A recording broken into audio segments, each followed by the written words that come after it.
You can do it, Noopy.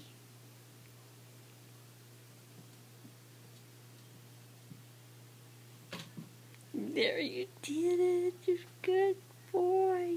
Oh my goodness. It was so exciting to see him do this morning. He tried jumping a concrete wall 1.5 feet, and I don't even think it was 1.5 feet, but couldn't do it.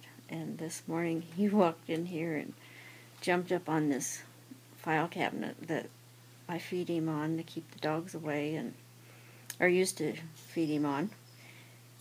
And I saw him jump up there, and I was just elated with excitement. It was so exciting because that was the only thing left that Noopy had not accomplished until today, August 22nd, 2012, and he had saddle-thrombus in March, and he's just made great strides.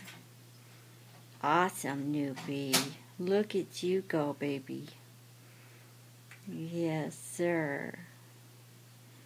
Look at you go. He even drinks water occasionally now. For the longest time, he didn't drink water, so we started feeding soft food. But when he eats the hard food, as he's doing right now, he actually has developed a thirst, which is good because he needs the water. Ah, I'm talking about you. Yes, I am.